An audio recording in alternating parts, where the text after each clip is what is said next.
Γνωρίζετε όλη τη ζωή του Αγίου Ιωάννου του Χρυσοστόμου και το χαρακτηρισμό που έχω δώσει στον Άγιο, ότι είναι ο μεγαλομάρτυρας μετά τους διωγμούς. Αυτός ο μεγάλος πατέρας και διδάσκαλος αδικήθηκε σκληρά, διώχθηκε με λύσα και μανία και τελείωσε τη ζωή του χιλιόμετρα μακριά από τον θρόνο του, στα κόμματα της Ασίας, και έμεινε εκεί 20 ολόκληρα χρόνια το σώμα του ενταφιασμένο στο ναό του Αγίου Βασιλίσκου. Όταν μετά από 20 χρόνια ανέλαβε πατριάρχης στα Ιεροσόλυμα, ο Πρόκλος, που ήταν μαθητής και υποτακτικός του Αγίου Ιωάννου Χρυσοστόμου, ήταν μικρό παιδάκι και τον είχε κοντά ως πιστό και αφοσιωμένο μαθητή. Ο Άγιος Πρόκλος έκανε μία λειτουργία και έψανε την εορτή του Αγίου Ιωάννου του Χρυσοστόμου. Τότε τα πλήθη των πιστών δεν κρατήθηκαν και με δάκρυα και με κραυγή από την καρδιά τους άρχισαν να φωνάζουν: θέλουμε να φέρουν πίσω τον πατέρα μας. Ο πατέρας μας πρέπει να δούμε να κάθεται στο θρόνο του. Με σπαραξικάρδιες φωνές, με θρήνο και με δάκρυα ζήτησε ο λαός τον Άγιο Πατέρα του, που τόσο άδικα διώχθηκε. Και πράγματι ο Πρόκλος μετέφερε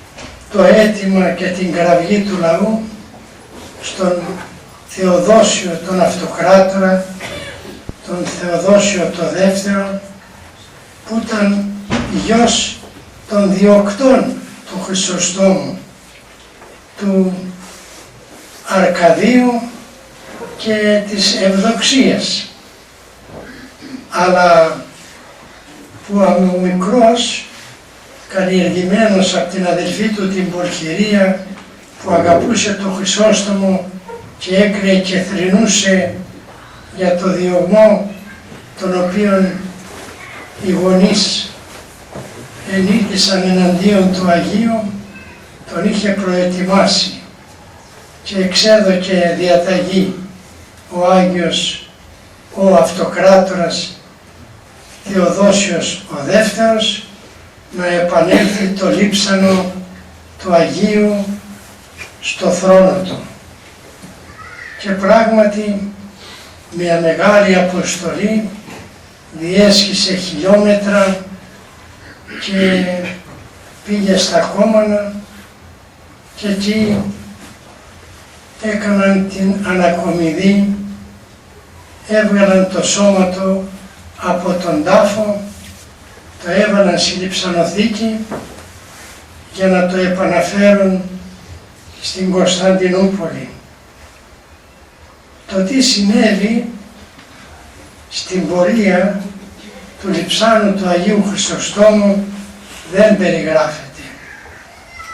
Εγώ όσες φορές διαβάζω αυτή την ιστορία δεν μπορώ να συγκρατηθώ και αναλύομαι σε δάκρυα.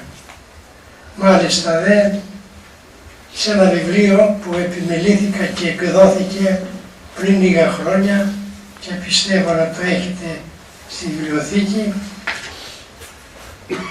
το εξέδωκε το έγραψε ένας Γάλλος και το εξέδωκε η Χριστιανική Ελπίδα και κυκλοφόρησε έχει αυτή την περιγραφή, την σπαραξικάρδια όντως. Και θα ήθελα μόνο λίγα λόγια που φωτοτύπησα να διαβάσω από την ιστορία αυτή. Ο Χρυσόστομος άφησε λοιπόν το εκκλησάκι του Αγίου Βασιλίσκου από αναπαύονταν, εδώ λάθος είπα, 20 χρόνια, 30 χρόνια. Το 407 εκοιμήθη, το 437 μετά από 30 χρόνια επανήλθε το λείψανο στο θρόνο. Το φέρετρο που περιείχε τα λείψανά του μεταφέρθηκε από πόλη σε πόλη, από τα Κόμανα ως τη Χαλκιδόνα, μέσα από αναρρύθμιτη συρωή λαού, ιερέων και μοναχών. Η λεπτομερής περιγραφή είναι συγκλονιστική. Από πόλεις και χωριά, κληρικοί και λαϊκοί, μοναχοί και ηγούμενοι, επίσκοποι και λαός έκαναν αψίδα στο δρόμο για να περάσει το Άγιο Λείψανο. Έστρωσαν κιλίμια και τάπητες, τις πρίκες τους οι νεάνιδες για να ευλογηθούν το πέρασμα του Αγίου, και όλοι με δάκρυα και αναφιλητά ζητούσανε έλεος, συγχώρηση και την ευλογία του Αγίου. Και έφτασε στη Χαλκιδόνα, απέναντι στην Κωνσταντινούπολη. Εκεί τον περίμενε η αυτοκρατορική τριήρηση. Ο αυτοκράτορας είπε όχι άλλο πλοίο, αλλά το αυτοκρατορικό πλοίο που ήταν ειδικά για το παλάτι, αυτό και μόνον αυτό θα δεχθεί και θα μεταφέρει από τη Χαλκιδόνα στην Κωνσταντινούπολη, διασχίζοντας την Προποντίδα για να τοποθετηθεί στο ναό των Αγίων Αποστόλων, όπου η τάφη των Αποστόλων και των ευσεβών αυτοκρατόρων. Και στην υποδοχή ήταν όλη η πόλη. Ο αυτοκράτορας, η σύγκλιτος, οι πρώτοι άρχοντες, οι αξιωματικοί, οι ανώτεροι και κατώτεροι, και η θάλασσα καλύφθηκε από αμέτρητα πλοία και καΐκια, γεμάτα κόσμο, φωταγωγούμενα με πυρσούς, διότι είχε ήδη βραδιάσει, και από το στόμιο του Ευξήνου πόντου ως την Προποντίδα θα μπορούσε κανείς να νομίσει ότι η θάλασσα ήταν ξηρά. Έμοιαζε η θάλασσα σαν μια φωταγωγημένη πλατεία κατάμεστη από πλήθη που έψαλαν και ζητούσαν την ευλογία του Αγίου. Η πομπή πέρασε από την πόλη με τιμές και μεγαλοπρέπειες και έφτασε στο ναό των Αγίων Αποστόλων που έκτισε ο Μέγας Κωνσταντίνος, και εκεί ενταφιάστηκε όπου η τάφη των Αποστόλων.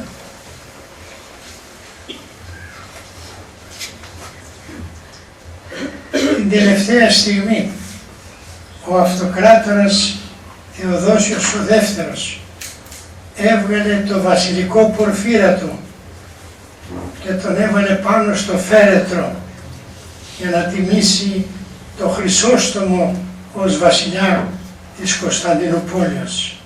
Και ο ίδιος φόρεσε πένθυμο μανδύα και γονατιστός μπροστά στο λείψανο έκλαιγε και ζητούσε ο Άγιος να δείξει ανεξικακία, να συγχωρήσει τον πατέρα του και τη μητέρα του που το προκάλεσαν αυτό το φοβερό μαρτύριο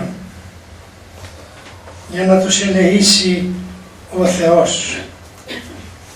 Και στη σύναξη μέσα στο ναό ο λαός μια κραυγή κράβιαζε: «Πατέρα, ξανά πάρε το θρόνο σου. Πατέρα, πάρε ξανά το θρόνο σου που σε ανήκει». Και έτσι ο μεγαλομάρτυρας μετά τους διωγμούς, Χρυσόστομος, μετά από τόσους διωγμούς και από 30 χρόνια στην ξενιτιά του λείψανό του, δικαιώθηκε. Με ευκαιρία αυτό το μεγάλο γεγονός θα ήθελα να μιλήσω, αδελφοί μου, για ένα θέμα που πολλοί δεν το γνωρίζουν τι νόημα έχει και άλλοι το εκμεταλλεύονται, άλλοι το παραξηγούν. Και είναι το θέμα της σχέσεως των Αγίων με το Θεό και με το έργο της Θείας Οικονομίας. Και η πρώτη μαρτυρία είναι αυτή που διαβάζουμε στον Απόστολο Παύλο, ο οποίος, όπως θα ακούσουμε και ακούμε συχνά στις περικοπές των Αποστόλων, καθιερώνει ο ίδιος με Πνεύμα Άγιον την εορτή και την τιμή των Αγίων. Μην ακούμε τι λένε οι αιρετικοί και ιδίως οι Προτεστάντε που με τον οδοστρωτήρα όλα τα κατεδάφισαν. Ο ίδιος ο Παύλος με Πνεύμα Άγιον λέγει: «Μνημονεύεται των ηγουμένων ημών, ήτιν εσελάρισαν το Λόγον του Θεού, όν αναθεωρούνται στην έκβαση της αναστροφής, μιμήστε την πίστη». Με απλά λόγια μνημονεύεται, να έχετε μνήμες, γιορτές και να τιμάτε τους ηγουμένους, τους πατέρας και διδασκάλους, τους Αγίους και τους μάρτυρες, οι οποίοι μας θεμελιώνουν το δόγμα και καλλιεργούν την πνευματική ζωή, δόγμα και ήθος. Και το λέγει αυτό στα λόγια: «Όν αναθεωρούνται στην έκβαση της αναστροφής, μιμήστε την πίστη». Βλέποντας, μαθαίνοντας τη διαγωγή τους, διδασκόμαστε όχι μόνο τη χριστιανική πολιτεία, αλλά και το χριστιανικό δόγμα και μιμούμεθα την πίστη. Αλλά όχι μόνο ο Απόστολος Παύλος.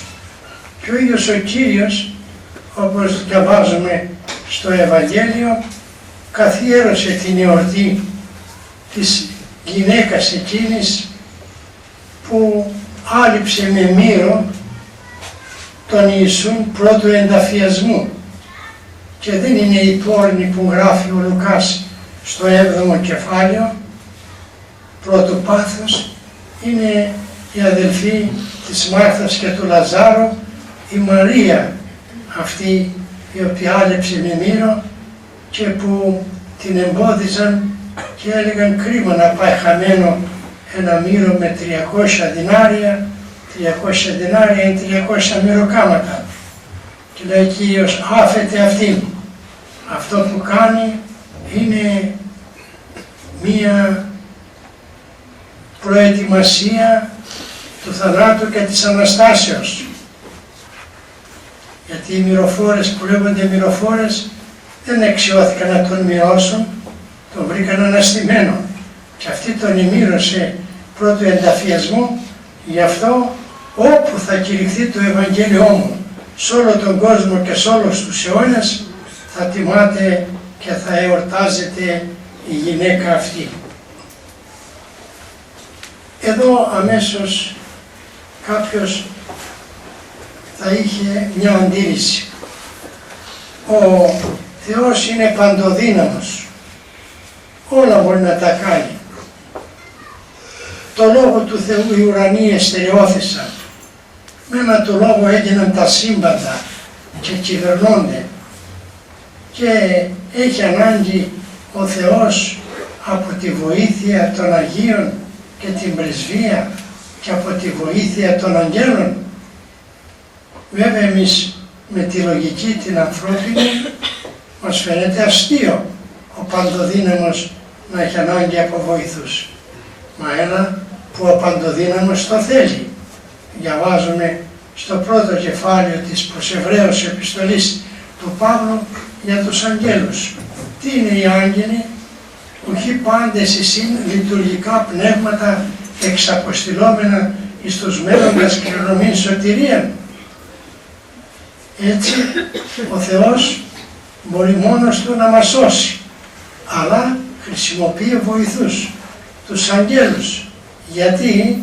Όχι γιατί είναι αδύναμος μόνος του να μας σώσει, αλλά διότι θέλει να δώσει χαρά και στους αγγέλους, να δώσει χαρά και στους Αγίους, ότι συνεργάζονται μαζί. Έτσι βγάζουμε το συμπέρασμα, ενώ ο Θεός, ο Παντοδύναμος, δημιούργησε όλο τον κόσμο μόνος του, εν τούτοις στη σωτηρία μας δεν θέλησε να την επιτελέσει μόνος του, αλλά πήρε συνεργάτας ανθρώπους και αγγέλους, ώστε να χαρούν και αυτοί και με τη συνεργασία να μας διδάξει μια μεγάλη αλήθεια. Το έργο της σωτηρίας είναι έργο που απαιτεί τη Θεία Βοήθεια, αλλά και τη δική μας συνεργία και συνεργασία, όπως πλούσια μας το διδάσκει η Αγία μας Γραφή.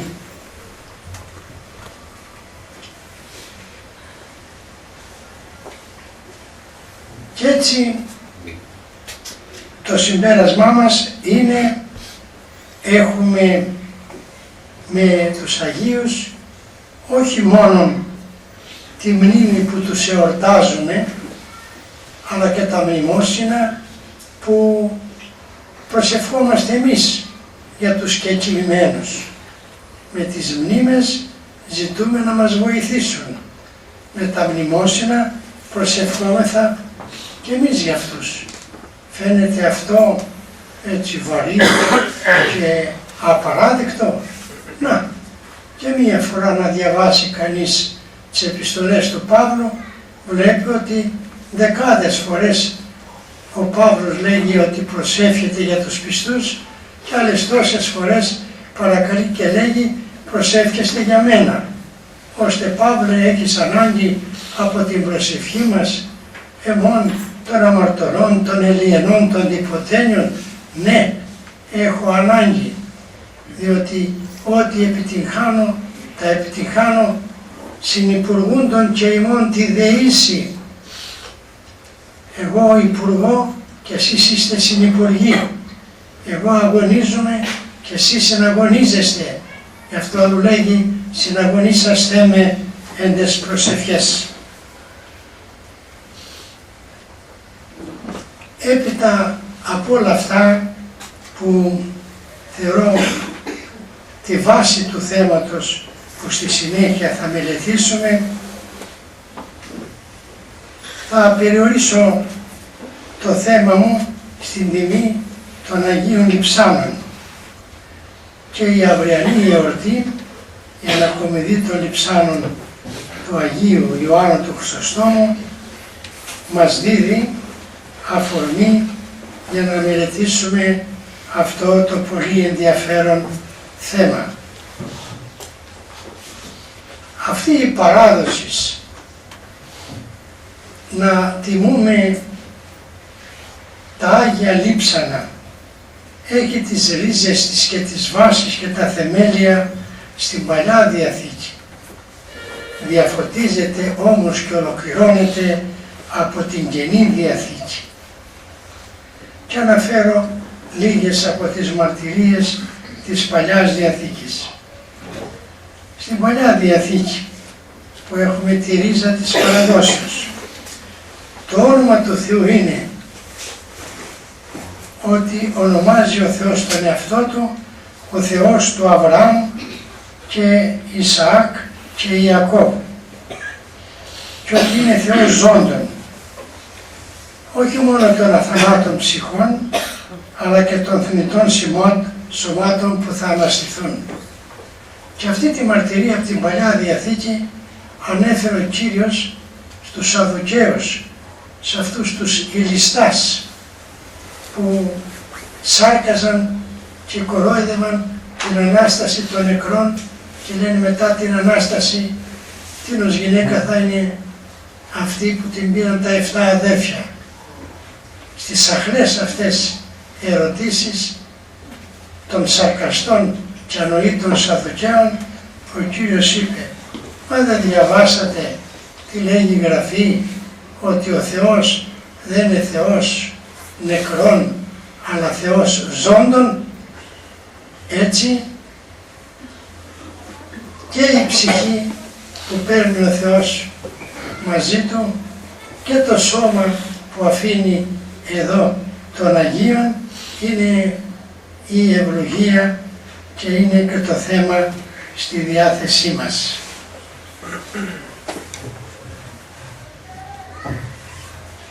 Επίσης ακούμε στην Εκκλησία να ψάλλονται ορισμένα εφήμνια που είναι παρμένα από την Παλιά Διαθήκη. Τίμιος εναντίον Κυρίου ο θάνατος των οσίων αυτού. Είναι πολύ έντιμος και ένδοξος μπροστά στον Κύριο ο θάνατος όταν είναι θάνατος οσίων. Και αλλού επίστρεψον ψυχή μου εις την ανάπαυσή σου ότι ο Κύριος ευεργέτης είσαι. Μια άλλη μαρτυρία πολύ ενδιαφέρουσα είναι ότι ο Ιακώβ ο Πατριάρχης εκοιμήθη στην Αίγυπτο και όμως κατ' εντολή τον πήρε ο Ιωσήφ και τα αδέρφια και τον έφεραν στη γη Χαναάν, στο σπήλαιο το διπλό το οποίο αγόρασε απέκτησε ο Αβραάμ παρά Εφρών του Χεταίου κατέναντι Μαμβρή, που το λέγει η Παλιά Διαθήκη Γέννηση 50 και το αναφέρει και ο Στέφανος στις πράξεις των Αποστόλων. Επίσης όταν μετά ο Ιωσήφ, ο μεγάλος αυτός Ιωσήφ, ο Πάγκαρος, δίνει ένα νόημα στην ιστορία και τη ζωή του Ισραήλ, αναπαύθηκε στην Αίγυπτο και όλος ξεκίνησε να επανέλθει στη γη της Επαγγελίας, κατ' εντολή του πήρε και το σώμα του Ιωσήφ στην Παλαιστίνη. Μάλιστα ο Ιησούς του Ναβί το είχε ως ασπίδα, ως λάβαρο, ως σημαία, σήμα κατά τεθέν της παρουσίας του Κυρίου και της δυνάμεως που ο Κύριος παρέχει στο λαό του με τις πρεσβείες αυτών που έφυγαν από τον κόσμο, οι ψυχές τους, αλλά που τα σώματα έμειναν στα χέρια μας για να παίρνουν δύναμη και κουράγιο. Το δε καταπληκτικότατο που θα μπορούσε κανείς να αναφέρει είναι αυτό που διαβάζουμε στο 4ο Βασιλειών, κεφάλαιο 13, για τα οστά του Ελισαίου. Ο Ελισαίος, μαθητής του Ηλία του Ηλία του προφήτου, που δεν είδε θάνατο, ο Ηλίας αυτός είδε, ενταφιάστηκε και ήταν τα λείψανά του μέσα στον τάφο. Τότε ένας στρατιώτης νεκρός οδηγήθηκε στον τάφο και μόλις άνοιξαν το μνήμα και ακούμπησε πάνω στα λείψανα του Ελισαίου ο νεκρός, αναστήθηκε. Και λένε οι πατέρες, πού είναι οι αιρετικοί, οι Παυλιανοί και οι Βογόμινοι, αρχαίοι αιρετικοί, που κορόιδευαν και ενέπιζαν τη δύναμη των Αγίων Λειψάνων. Και εμείς θα λέγαμε, πού είναι αυτοί οι προτεστάντες που λέγονται Ευαγγελικοί και διαβάζουν Ευαγγέλιο και Γραφάς, να ανοίξουν τα μάτια τους και να βγάλουν τα πράσινα γυαλιά, τα μαύρα καλύτερα, για να δουν τη δύναμη την οποία έχουν τα Άγια Λείψανα. Επίσης, στην Καινή Διαθήκη έχουμε το παράδειγμα της αιμορρούσης γυναικός. Αυτή δεν μπορούσε να αγγίξει το σώμα του Χριστού, άγγιξε λίγο το ρούχο του Χριστού και αμέσως σταμάτησε η ρίση του αίματος. Η ακατάσχετος αιμορραγία που είχε 12 χρόνια και δαπάνησε το βιό του σε γιατρούς και γιατροσόφια και θεραπεία δεν είδε, πίστεψε ότι λίγο να αγγίξει το ρούχο θα γίνει καλά. Και αυτό επαναλαμβάνεται συνέχεια στη ζωή των Αποστόλων. Οι Απόστολοι, όπως διαβάζουμε στις πράξεις, κατόρθωναν να θεραπεύουν αρρώστους, να διώχνουν δαιμόνια, όχι μόνο με το άγγιγμα των χερών τους, με τα χέρια τους ή με άλλους τρόπους, αλλά και με τα σημικίνθια και με τα μαντίλια και με τις πιτσέτες που είχαν τον υδρότα τους και είχαν κάτι από το κορμί τους. Γιατί αυτό το πράγμα? Επίτηδες ο Θεός κάνει αυτό το είδος των θαυμάτων για να μας διδάξει και να μας αποκαλύψει όταν ένας είναι άνθρωπος του Θεού και έχει την ψυχή του μέσα αγνή, καθαρή, να λάμπει από αγνότητα και να μοσχοβολάει, να έχει την δύναμη της χάριτος του Αγίου Πνεύματος, αυτή η ψυχή μεταδίδει την χάρη και την ευλογία σε όλο το σώμα, στα κρέατα, στα κόκκαρα, στα νύχια, σε όλα, και όχι μόνο στο σώμα αλλά και στα ρούχα, ακόμη και στον υδρότα και στα υποδήματα. Και έτσι εξηγείται πολλές φορές δεν έχουμε λείψανα Αγίων, όπως πριν να καλυφθούν τα λείψανα του Αγίου Κοσμά, κυκλοφορούσαν μαντίλια και πουκάμισα του Αγίου Κοσμά, του Ετωλού, και δίναν ευλογία και κουράγιο στους ραγιάδες. Επίσης, πολύ διδακτικό είναι το παράδειγμα του μαρτυρίου του Στεφάνου, που οι πιστοί χριστιανοί, παρά τον κίνδυνο που διέτρεχαν, συνεκόμισαν το νεκρό σώμα του Στεφάνου άνδρες ευραδείς. Μάζεψαν, πήρανε το σώμα του Στεφάνου, το συνεκόμισαν, έκαναν ανακομιδή, ένα σώμα που είχε γίνει κοιμάς με το πετροβόλημα και με το μαρτύριο που υπέστη. Και τα φύλαγαν αυτά σαν μεγάλο θησαυρό. Και έτσι εξηγείται πως και σήμερα σώζονται στην Εκκλησία μας λείψανα πανάρχια, που αποδεικνύεται ότι είναι γνήσια και αληθινά με το άρωμα που εκπέμπουν, με το φως που αναδύουν, με τα θαύματα τα οποία επιτελούν. Βέβαια, στο θέμα αυτό έχουμε και τις περιπτώσεις που πολλοί κάνουν εκμετάλλευση, αλλά μήπως όπως έχουμε το Ευαγγέλιο δεν έχουμε και ψευτοευαγγέλια τα απόκριφα? Έτσι, κοντά στα θαύματα έχουμε και τα ψευτοθαύματα, κοντά στα λείψανα έχουμε και τα ψευτολείψανα. Ου περί τούτων λέγω, αλλά δεν σημαίνει επειδή υπάρχουν ψευτοευαγγέλια να πετάξουμε το Ευαγγέλιο, και επειδή υπάρχουν ψευτολείψανα να υποτιμήσουμε και να εξωπετάξουμε τα Άγια Λείψανα. Και αυτό είναι έργο, φροντίδα της Εκκλησίας, η οποία τα ασφαλίζει και τα παραδίδει εν ασφαλεία. Χαρακτηριστική δε είναι και η πληροφορία που έχουμε από την Αποκάλυψη. Ο Ιωάννης, όπως γράφει στο 6ο κεφάλαιο της Αποκαλύψεως 9 με 10, άκουσε κάτω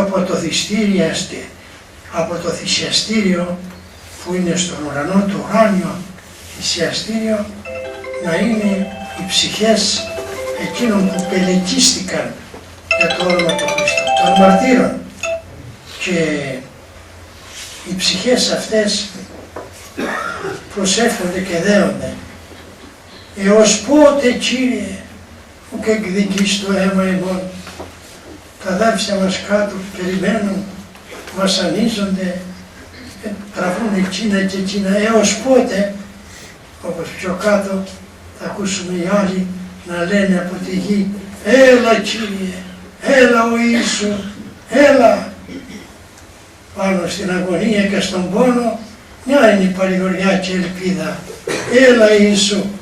Και αντί σήμερα να έχουμε αυτή τη λαχτάρα, έλα Ιησού, και πότε θα έρθει ο Ιησούς, τρέμουμε και βλέπουμε παντού αντίχριστο και τρομάζουμε που αν είναι πράγματι αληθινός αντίχριστος να έρθει μια ώρα αρχίτερα, γιατί αμέσως θα έρθει και ο Χριστός μας, όπως λέγει.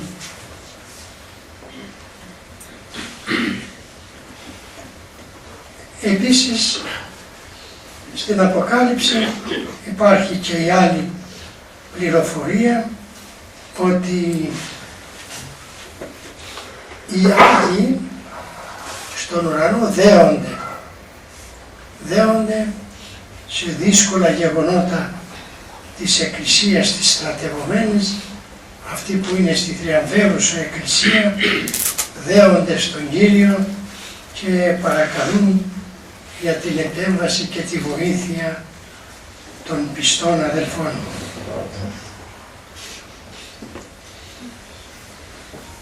Κλείνοντας αυτό το θέμα,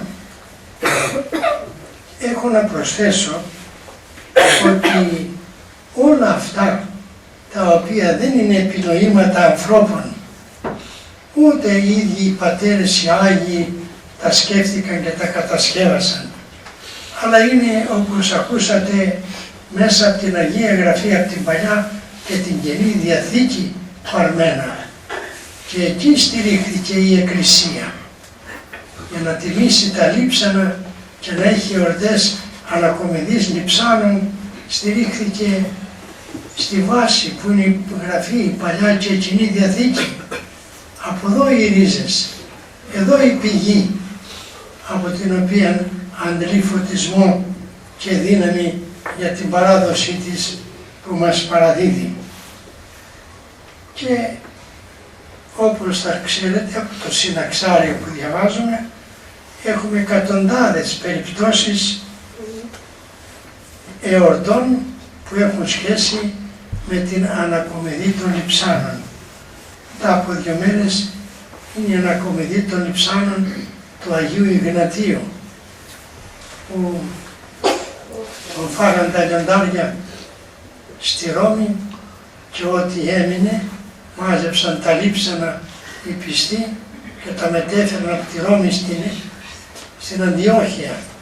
Ο δε Χρυσόστομος που γεννήθηκε, μεγάλωσε στην Αντιόχεια, χαμάρωνε και χαίρονταν για τον Άγιο Ιγνάτιο που τον είχε πλέον φρουρό και ζωντανό επίσκοπο η πόλης της Αντιοχίας εναντίον της πλάνης, της αιρέσεως, της ιδωλατρίας που έδινε κουράγιο και δύναμη στους πιστούς. Έτσι έχουμε και την ανακομιδή των λειψάνων του Αγίου Πολυκάρπου και αφήνοντας τα άλλα αναφέρω την εορτή μας, η ανακομιδή των λειψάνων του Αγίου Χρυσοστόμου.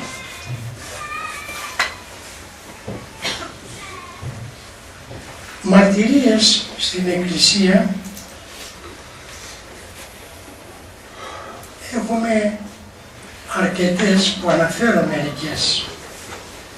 Ο 7ος κανόνας της 7ης Οικουμενικής Συνόδου ορίζει να τίθενται Άγια Λείψανα στην Αγία Τράπεζα. Ο ιερεύς που λειτουργεί χωρίς Άγια Λείψανα καθαιρείται, είναι ανάξιος. Δηλαδή, όπως το ουράνιο θυσιαστήριο έχει κάτω στις βάσεις τις ψυχές των μαρτύρων, έτσι και το επίγειο θυσιαστήριο της στρατευμένης Εκκλησίας έχει τα Άγια Λείψανα. Τα Άγια Λείψανα, όταν κτίζεται ο ναός, στην Αγία Τράπεζα γίνονται τα εγγένεια και τοποθετείται εκεί μια φλάβη με Άγια Λείψανα. Και όταν δεν έχουμε ναό και θέλουμε να λειτουργήσουμε όπως στο στρατό, στα νοσοκομεία, σε εκδρομές, στις κατασκηνώσεις και στην κατασκήνωση επάνω του Αγίου Χρυσοστόμου στο Φίλιρο, δεν έχουμε ναό με Άγια Λείψανα εγκαινιασμένο, τότε πώς επιτρέπεται το αντιμήνσιον, το μαντίλι δηλαδή μέσα, από τράπεζα που μπαίνει και σκεπάζει την τράπεζα, στις γωνίες έχει Άγια Λείψανα και είναι προγεγραμμένο από τον τοπικό επίσκοπο. Έτσι, χωρίς αντιμήνσιο δεν γίνεται Θεία Λειτουργία. Αυτό είναι απόφαση της 7ης Οικουμενικής Συνόδου. Και εκτός από αυτή τη μαρτυρία έχουμε και άλλες μαρτυρίες, όπως είναι οι Αποστολικές Διαταγές, ο Μέγας Βασίλειος, ο Γρηγόριος Νήσης, ο Κύριλλος Ιεροσολύμων και ο Άγιος Ιωάννης ο Χρυσόστομος. Θα ήθελα να δούμε λίγο και τις μαρτυρίες αυτές και μετά να κλείσω την ομιλία μου.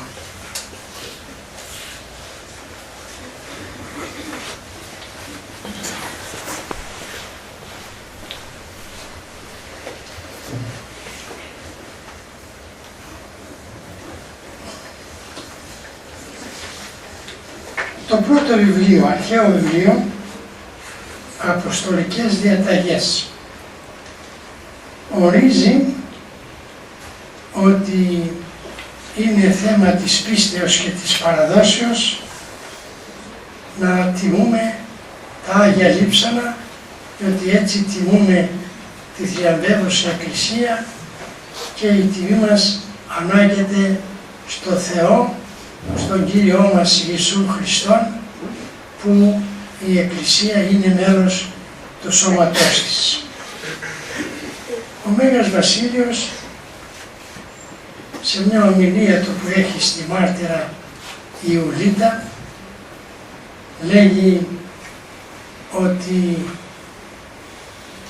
το λείψανό της έγινε αφορμή θαυμάτων. Ο Μέγας Βασίλειος τα λέγει αυτά. Έγινε πηγή από την οποία βγήκε νερό, αγίασμα, και όχι λίγο νερό, ολόκληρο αυλάκι έγινε που οι πιστοί έτρεχαν και έπαιρναν εις βοήθειάν τους.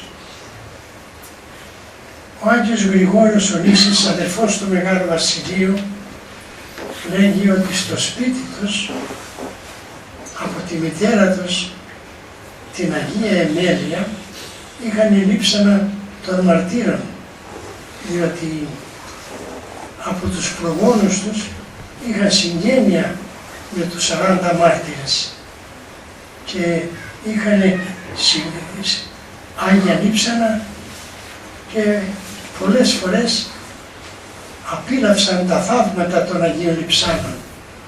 Μάλιστα ο Κάλιστος ο ιστορικός αναφέρει θαύματα καταπληκτικά των λειψάνων των Αγίων Τεσσαράκοντα Μαρτύρων, που ακριβώς αυτό το κείμενο μεταφράζω και εγκρίδω σε ένα βιβλίο μου που δεν ξέρω αν έπεσε στα χέρια σας, οι Άγιοι Τεσσαράκοντα Μάρτυρες, το πρώτο βιβλίο που έγραψα στη ζωή μου. Επίσης, ο Κύριλλος Ιεροσολύμων, ο μεγάλος λεγόμενος κατηχητής, γράφει ότι τα Άγια Λείψανα είναι η ευλογία του Θεού σε εμάς, που πήρε τις ψυχές των Αγίων και άφησε τα σώματά τους για να τα έχουμε παρηγοριά, ελπίδα και δύναμη.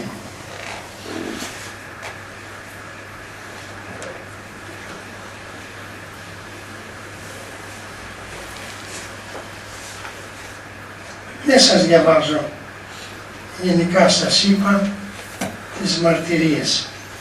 Μάλιστα στις Αποστολικές Διαταγές λέγεται ότι πηγαίνανε οι χριστιανοί στους τάφους που ήταν τα λείψανα των Αγίων και κάναν και αγρυπνίες, λειτουργίες και διαβάζανε, λέει, τις Άγιες Γραφές και τις νιώθανε πιο καλά, διότι ένιωθαν τη βοήθεια και την πρεσβεία των Αγίων. Και το καταπληκτικό είναι, μετά από την ευλάβεια που έδειχναν οι χριστιανοί στα Άγια Λείψανα, απολάμβαναν και το ζωντανό πλέον λείψανο, τον Κύριον Ιησού Χριστόν, που πέθανε και αναστήθηκε, και βεβαίωνε με την Ανάστασή Του ότι και οι νεκροί θα αναστηθούν, ώστε τα Άγια Λείψανα είναι μια δυνατή μαρτυρία και απόδειξη ότι θα αναστηθούν τα νεκρά σώματα.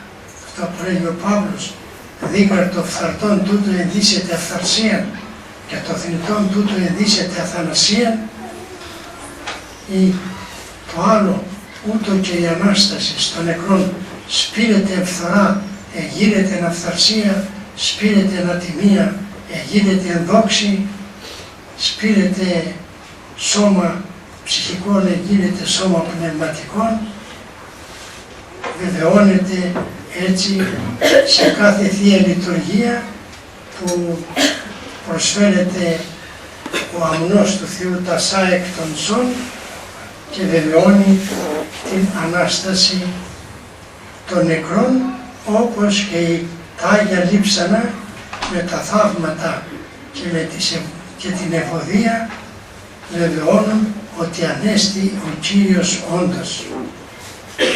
Δηλαδή είναι μεγάλο αυτό που λέγω, ότι εκτός των άλλων μαρτυριών ότι ο Χριστός εγέρθη όντως, έχουμε και τη μαρτυρία ότι τα λείψανα που με όσα κάνουν δείχνουν ότι είναι ζωντανά, αποδεικνύουν ότι μια μέρα θα αναστηθούν τα σώματα. Προσέξτε κάτι που το τονίζω συχνά.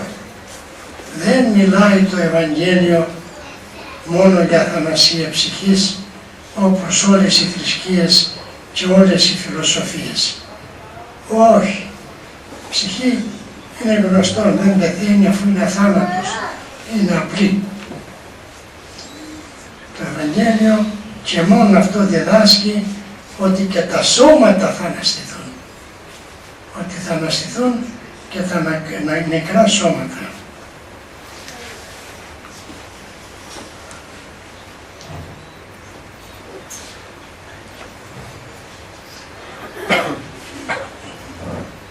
Και ο Άγιος Κύριλλος Ιεροσολύμων, ο πρώτος κατηχητής, όπως σας είπα, λέγει όταν σε αυτό το σώμα των Αγίων και Μαρτύρων κατόκισε επί τόσα έτη μια δίκαια ψυχή, δεν μπορεί να άφησε τα αποτυπώματά της και τη δύναμή της στα σώματα των Αγίων, των Αγίων Υψάνων.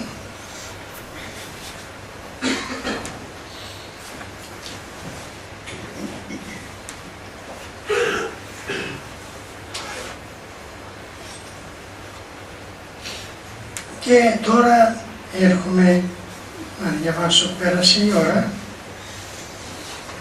Καλά. Έχω 17 για να συγκεντρώσω ώρα από εκεί. Να διαβάσω από τον Άγιο Χρυσόστομο μερικές μαρτυρίες. Απόδειξη της δυνάμειας των Υψάνων είναι ότι πολλοί οδηγούν τα παιδιά τους, τα δαιμονισμένα στους τάφους των Αγίων και στα λείψανα. Και μόλις φτάνουν εκεί, σύονται, κραυγάζουν, αφρίζουν, χτυπιούνται και πολλές φορές και βρίζουν. Γιατί το δαιμόνιο δεν αντέχει να δει τα Άγια λείψανα, λυσάζει κυριολεκτικά. Και πολλές φορές έχουμε και θεραπείες.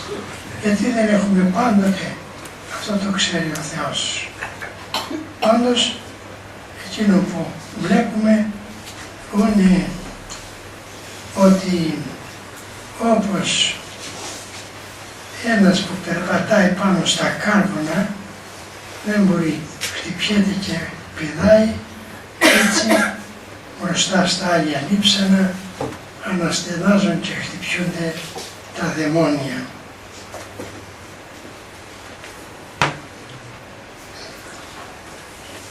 Γι' αυτό λέγει ο Άγιος Χρυσόστομος, συνιστώ στους χριστιανούς, εσάς αδελφοί μου, να επισκέπτεστε τους τάφους των Αγίων, να ασπάζεστε τα λείψανα των μαρτύρων, διότι και μόνο με την όψη η ψυχή σας θα δείτε ότι παίρνει μια δύναμη, παίρνει λοιπόν παράκληση αρετής και μάλιστα συνήθισαν τα παλιά χρόνια αυτούς που ανδραγάθησαν στους πολέμους, αξιωματικούς και στρατηγούς, να τους θάπτουν μαζί με την πανοπλία τους, με τα άρματά τους και τη φορεσιά τους. Έτσι λοιπόν και οι Άγιοι στρατιώτες του Χριστού που ενταφιάζονται είναι ενταφιασμένοι με την πανοπλία. Και ποια είναι η πανοπλία? Να, είναι αυτά που λέγει ο Απόστολος Παύλος, ο θειός της πίστης και λοιπά στην προς Εφεσίους επιστολή. Έτσι λοιπόν και εδώ είναι ο θηριός της πίστεως, η περικεφαλαία του σωτηρίου, η κρυμμύδα του Ευαγγελίου, η μάχαιρα του Πνεύματος και αυτήν τη μάχαιρα τη βλέπουν να κόβει τα κεφάλια του διαβόλου και να τα ρίχνει χαμέ κατά γης. Όταν είδες λοιπόν ένα δαιμονισμένο άνθρωπο παρά τον τάφο του μάρτυρος κείμενων ύπνων και σπαράσσοντα, πολλές φορές δεν είναι τίποτε άλλο παρά είναι η συντριβή που παθαίνει ο σατανάς βλέποντας τους μάρτυρες, τα λείψανα των μαρτύρων.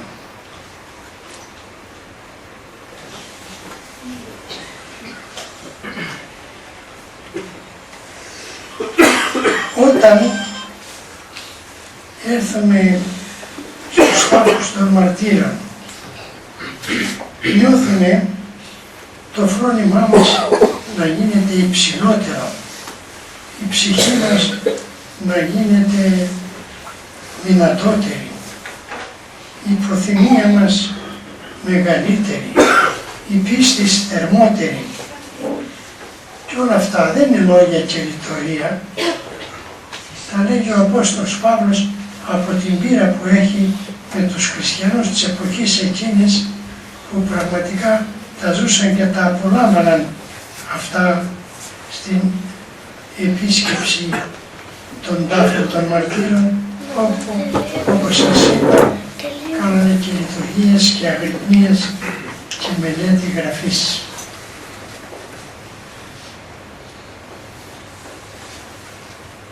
Και ακόμη λέγει ότι εδώ διδάσκεται η ψυχή μια υψηλή φιλοσοφία. Έχει διδασκαλία για να νικήσει την υπεροψία και την υπερηφάνεια, να νικήσει τα παρόντα πράγματα που μας αλεύουν και να ανάψει η επιθυμία της και η λαχτάρα της για τα αιώνια.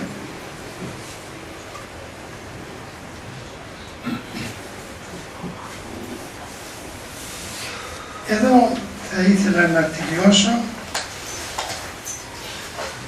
και να κλείσω με μια ευχή για την εορτή που εορτάζει η αδελφότητα. Ο Θεός να χαρίσει κυρίως δύο πράγματα. Αν έχετε αυτά, τα έχετε όλα. Το ένα είναι η σταθερότητα στην πίστη, την ορθόδοξο πίστη και στην Αγία ζωή. Και το δεύτερο είναι η ενότητα. Βέβαια, αν είστε σταθερά θεμελιωμένοι στην πίστη του Χριστού, που σημαίνει είστε στην αγκαλιά του Χριστού, θα βρεθείτε και μεταξύ σας ενωμένοι και αγκαλιασμένοι. Και είναι γνωστό ότι παρακολουθώ την πορεία της αδελφότητος από τις πρώτες μέρες, από τον αείμνηστο γέροντα, τον πρώτο ιδρυτή και δάσκαλο, να έχουμε την ευχή του, και παρακολούθησα τι διωγμούς, τι συκοφαντίες, τι κατατριμμούς αντιμετωπίσατε. Αλλά δεν κατηγορήσατε κανέναν, με σιωπή και υπομονή τα σηκώσατε όλα, και αυτή η ταπεινοφροσύνη και η σιωπή και η ανεξιχακία έδωσε τη δύναμη.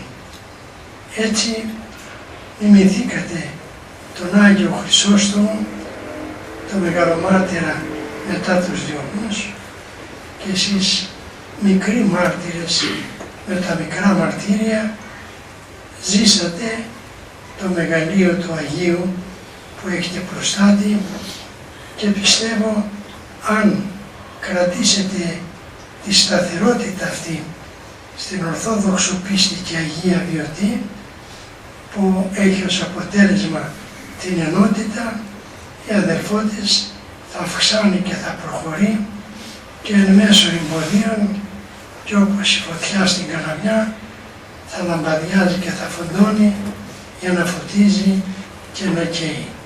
Εύχομαι ο Θεός να ευλογεί και τη νέα χρονιά, την ιεραποστολική και φιλανθρωπική διακονία σας και την καλλιέργεια, τη βαθιά καλλιέργεια της μελέτης του Λόγου του Θεού, σύμφωνα με την ερμηνεία των Αγίων Πατέρων και μάλιστα του Αγίου Ιωάννου του Χρυσοστόμου, του οποίου την ανακομιδή των λειψάνων εορτάζουμε, και μακάρι αυτό το Άγιο Λείψανο να το έχουμε όλοι οι χρυσοστομικοί λεγόμενοι στη σκέψη και στην καρδιά μας, να μας ενθαρρύνει, όπως λέγει ο ίδιος, να μας εμπνέει, να μας διδάσκει ταπεινοφροσύνη, αγάπη στον Χριστό και στην Εκκλησία, ηρωικό φρόνημα και αυταπάγνηση. Αμήν.